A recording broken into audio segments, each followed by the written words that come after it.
I'm just so confused. Like, does this yes mean that you're pregnant? What? I'm pregnant. Like, what?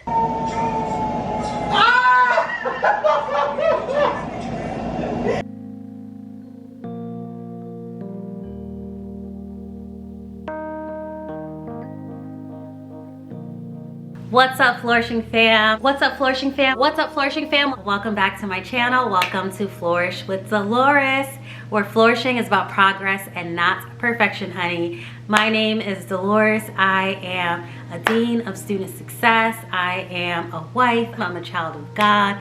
I'm a YouTuber, content creator, influencer, business owner, so many things. And one of the most special things that I can now say is I'm gonna be a mother, and I'm so excited. And on my channel I do videos about balancing marriage and career, and always talking about God in some way, because God is just a huge pillar in my life, and my faith is such a huge pillar in my life. But that's what you can usually find in my lifestyle, sprinkled with home content and our lifestyle. And I'm typically in my videos alone, but every once in a while, a very special person, my husband, my new baby daddy, is in my videos. Today, I want to share a story with you all that I am basically reading the story as if it's to our growing child, and I'm sharing it with you all. And like any story or pivotal moment in my life, the very special person, my husband, is a part of it. So this story is actually a love story that began in February 2009. There was a high school ambitious girl who wanted to go to Seton Hall so badly that she applied to a ton of scholarships, which ultimately led her to going onto the campus of Seton Hall in her senior year of high school to interview for a full tuition scholarship. And that is when this ambitious high school girl met an ambitious college freshman while on campus. Well, scratch that. Although he remembers meeting me, I don't. So let's say our love story began in June 2009 when we had our scholarship orientation. Or actually, I don't really remember meeting him there either, but he remembers meeting me. So let's say that it actually began September 2009, my freshman year, where I'd visit Charles, my husband, that ambitious, college freshman I had met a few months before, who was now a sophomore. I'd visit him for tutoring, and at that point, he was my biology tutor, my scholarship mate, because he was a part of the same full tuition scholarship that I was a part of, and he was pretty much in the friend zone. I was dating other people, and he was in the friend zone. But ironically, when I'd see him around campus, because he was just such a nice, great guy, and I just saw just such an air about him, I would call him my fiance, mostly because I'm like, wow, he'd be like the perfect husband. And I'm not even thinking at the time for myself, but I was thinking just in general, he'd be a great husband. So I would call him, hey fiance, bye fiance, but literally didn't think anything of it. Went on to dating other people, and he was just a great friend. So then I would say our love story actually started October 2011 when I text him, I'm serious. And that's all I text him. And this was while I was talking to one of my girlfriends about just being over, being in relationships that didn't make sense for me. And when Charles walked in while we were talking, I was like, hi fiance, bye fiance, just saying hello to him like I usually do. And my best friend said, why not Charles? Why not take him serious? So I text him, I'm serious. Charles did not respond. Finally, he did respond, maybe like a couple days or so later, and we started going on dates. And I was so nervous and hesitant because he was so different from what I was used to, but this was in such a special way. So although he was different from what I was used to, it just felt special and different. So I had to go on a long healing journey to know and understand my worth, and that I deserve something different and special. So maybe the love story didn't begin in 2011. Maybe it actually began in January 2012 when he asked me to be his girlfriend. And for those 5 months, this was his senior year of college, his last semester. And so for those few months, we were inseparable. We'd hang out all the time because we knew once he graduated, we would be ultimately in a long distance relationships. So that included study sessions, breakfast, lunch, dinner dates, then his graduation. I was so proud of him, and he went off to Johns Hopkins for medical school. This had us enter into a period of 6 long years of long distance relationship. So let me tell you a little bit of that timeline of our long distance relationship. So the first year of medical school at Johns Hopkins, he was in Maryland and I was a senior in college at Seton Hall. Year 2 of med school, I moved to Connecticut for grad school where I was doing my master's in social work. Year 3 of med school, I was in my first year working full-time, still in Connecticut. So we're going from Connecticut to Maryland, still in Connecticut, but working a lot of long hours as an admissions counselor. And although I was working a lot of long hours, I was pretty much bored because I didn't have school on my plate for the first time. So midway in year 3 of Charles being in medical school, I started my doctoral program. And when he started his first year of residency, I basically was in my first year and a half into basically my last 3 years of my doctoral program. So he finally graduated medical school and moved to New York for residency. And I was finishing up my doctoral program and began looking for jobs. But in his 4th year of residency, I finally graduated my doc program. And so once he was almost graduating residency, I finished my doctoral program and I started looking for jobs and ultimately moved to New Jersey while he was finishing up residency in New York. And while he was finishing residency in his 4th year, we were engaged in June 2019. So maybe this is where the love story started. But then COVID hit. December 2019. And we were left in the dark, uncertain about our wedding that we were excitedly planning as soon as we got engaged. Actually, a little bit before we got engaged, we started planning, and suddenly we became very uncertain about his safety in the ER as he was in the epicenter of the COVID-19 virus, working in New York City, and even more uncertain about his safety as a Black man in America in the height of tragedies like George Floyd. I continued my therapy sessions to get me through the pandemic. Charles began therapy too. We began marriage counseling, and through our prayers and those of our loved ones, we made it through his time in New York, and he graduated residency in June 2020. But rewind about a month or before he graduated, we were trying to figure out, do we still need to have our wedding in 2021? Is it gonna be possible? Is the pandemic gonna end? So we decided to get married in June 2020 as soon as he finished residency so that he would be able to move in into my apartment in New Jersey, where we would finally no longer be long distance. So this love story really began in June 2020 when God saw us fit to officially become one in my apartment with our parents, siblings, and pastor on Zoom. So Charles officially began working in New Jersey as a full attending physician while I was also working there too. Team long distance was over, baby, for us, and we were married, living in our apartments. But the months of uncertainty turned into years as COVID continued to run rampant. We pushed our 2021 wedding, like the big ceremony we wanted to have, to 2022 and decided to buy our first house in November 2020. Our home has definitely taken us on a journey of growth and teamwork. And although we were comfortable in our home, we decided to not try for a baby yet because our desire to still celebrate our union with our family and friends, as we always dreamed about, was still on our heart. So while we waited for that to happen, as things got better, we had opportunities to travel to Disney and Ghana and, you know, beautiful moments like that where we finally got to start enjoying life as husband and wife. And by December 2021, Wedding planning for our big wedding was in full force. Finally, our love story went to another level in June 2022 when we got married again. But this time in the presence of our loved ones for a true turn-up celebration. After our wedding, we whisked ourselves away to a romantic honeymoon in Costa Rica. Finally, we felt ready to try to expand our family. After all that we've been through, our love felt like it had taken new heights. And it felt like the most perfect time to begin the best part of our love story.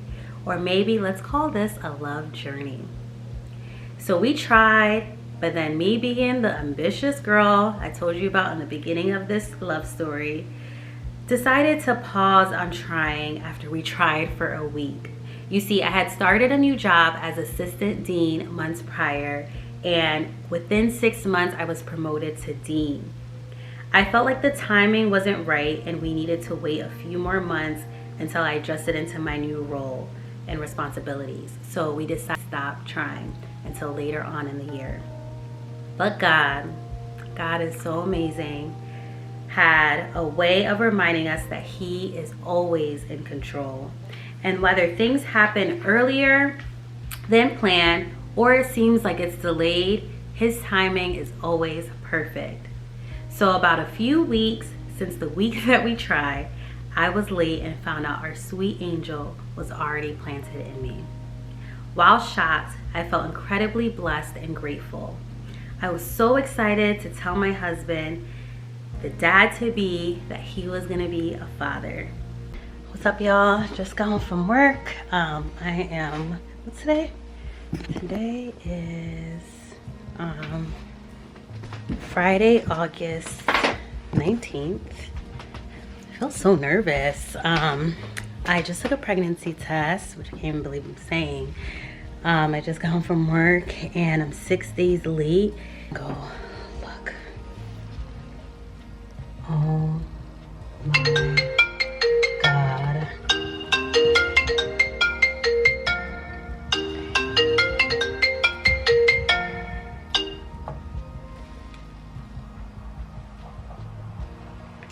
I'm freaking pregnant.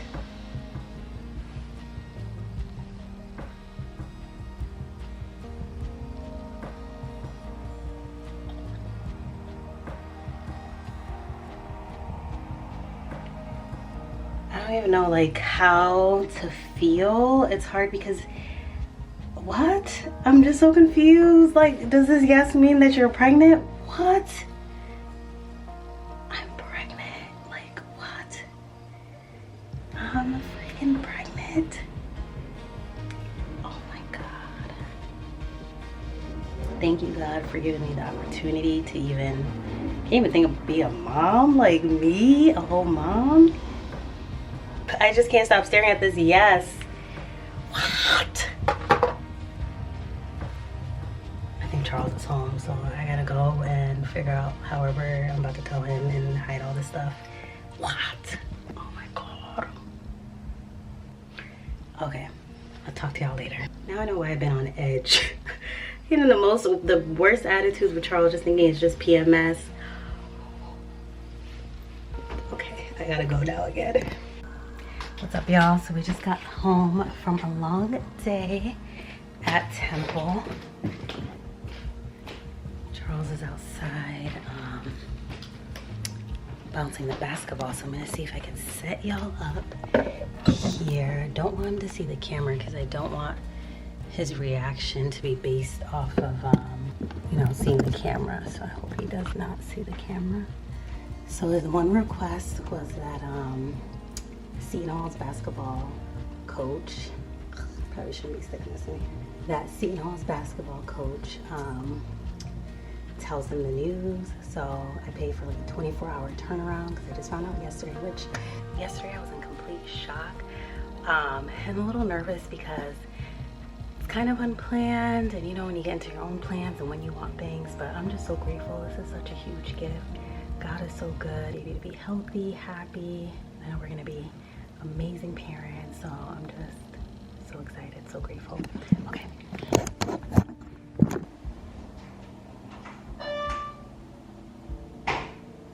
Was the bouncing good?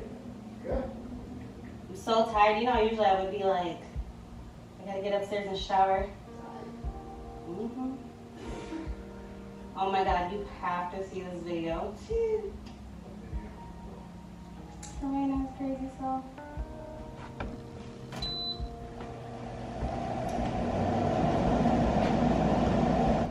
Charles, what's going on, my man? Coach Holloway here, just checking in with you, man. All right? Heard you're a huge Pirate fan. Thank you for your support. Went to Seton Hall, wife went there. You guys met there. Met my wife there. I went there, you know that. I'm super happy to be back. It's going to be a great year. And something else. Congratulations, my man. Future Pirate. You about to have a future Pirate, baby. Congratulations to you and your wife, Delores. Super happy for you guys. Can't wait to see you guys at some games this year. Go Pirates. Very good.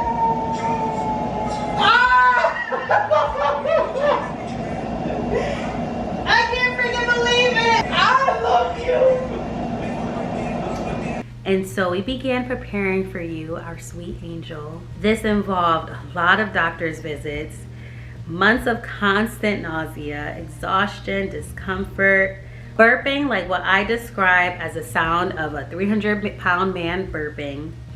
And even with all of that, all of it has been worth growing you. It's amazing how two things can exist at once. The extreme feeling of discomfort and the most blessed I've ever felt in my life, carrying our Sweet Pea. And why we call you Sweet Pea, before even knowing the gender or anything like that, when we found out about you, my pregnancy tracker told me you were just the size of a sweet pea. And since that day, we've affectionately called you Sweet Pea. Today is our first, what's this appointment, babe? Ultrasound. First OB, I don't do that. First OB. When she said, is it your first OB? I'm like, I've been to the OB. Oh, goodness. Oh, I've done the GYN part of the OB. Oh my God, it's my first OB appointment. We're gonna see Sweet Pea for the first time. I've been calling the baby Sweet Pea. I've been calling it troublemaker. Which I do not like. Do not be putting those words on our unborn child. But it's because we're looking up like cute nicknames for a baby, since Charles isn't a huge fan of Sweet Pea, if Sweet Pea's a boy. But I'm like, Sweet Pea, it could be, I feel like that's unisex. It's just Sweet Pea, like my little sweetheart. So A troublemaker is also unisex. we're looking up names, nicknames, and troublemaker was on the list. Charles like, that's it. But Sweet Pea has definitely been hurting mama's stomach. It's so crazy calling myself a mom. So crazy. Obviously it's not the baby hurting my stomach, it's just my body getting ready for pregnancy at this point. That's just been making me so nauseous. I always feel full or bloated. And yeah, but anyway, we're going in. All right, y'all. We're officially parents, or going to be parents. Yeah, I was like, I don't know at what point do you officially designate yourself as a parent, but I feel like now, because I feel like you're having to care and think about someone other than yourself. So we're officially 6 weeks, 5 days. And I think I talked to you guys a little bit earlier. I've been feeling nauseous. Thankfully, no throw up, but just nauseous. I feel like I'm on edge all the time. I begin little attitudes with people, which is one reason why I can't wait for it to be more known that I am, so people can be like a little patient. Get out the way. Yeah. Don't mess with me. Don't mess with me. So everything looks healthy. Lord, thank you so much. We did the blood work. We sat with the doctor and she told us like everything we need to know. There's baby, there's Sweet Pea. Troublemaker. Sweet Pea's heart was beating nicely. Yep. And yeah, we're just so excited. We just had our 10-week appointment. We are at 10 weeks. Can't believe it. I've been feeling okay, nauseous, exhausted. Never been so tired in my life. And in the past, I would have a hard time sleeping. But lately, y'all, as soon as I put my head down, I'd be knocked out. Which is so nice because I used to ask Charles, like, how do you fall asleep right away? Easy. Because I would need like sleep aids because my mind just would not stop. And he'd be like, just put your head down and sleep. And I'm like, how? Like, I just could not get it. And now I get it. So I've been so sleepy. But anyway, we just had the 10-week appointment. Everything looks good. And we did the nip test, which means in a little bit we will find out the gender. How you feeling, father, farmer? Route recalculation. Ready for my boy. I'm ready for my girl. Ready for my girl. I'd be happy either way, my sweet baby, if you're watching this. I love you either way. Good morning, friends. Today is our 20-week ultrasound. Super excited because we get to see baby. Although I thought I'd be more excited, in my heart I am, but I'm just so anxious today and I'm not in the best mood. I'm trying to pray that away, pray that energy away. I don't know if it's just like anxiety because I'm running a little bit late, and also just, you know, anxiety of just the ultrasound in general, making sure everything is okay. But I don't know if it's hormones, anxiety, what, but do feel blessed to be able to have this opportunity. So I just keep trying to pray on that and put positive thoughts in my head, but then also acknowledge the real feelings that I feel. So that's this morning. We're gonna go in now.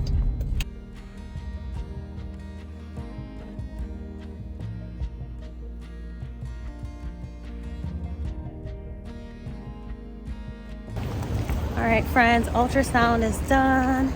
There's the dad. Yep. We have to go back because we couldn't get all of the pictures we needed, or I think there's 3 more pictures. Because somebody was stubborn. I don't know. I just really woke up not in the mood. We both not in the mood. So Exactly my point. Yeah. we have to go back. But the exciting thing about going back is I get more pictures, which is exciting because the next one would have been 36 weeks. So I don't mind going back. I'll go back every week. Oh, goodness.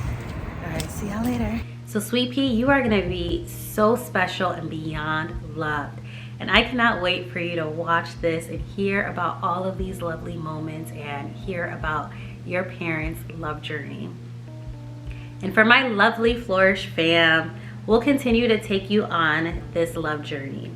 From finding out Sweet Pea's gender to preparing for the nursery and all God has in store for us. So stay tuned and thank you so much for being a part of our journey. If you enjoyed this video, as usual, make sure you like, comment, and subscribe. And we are just so grateful again. And yeah, we're pregnant.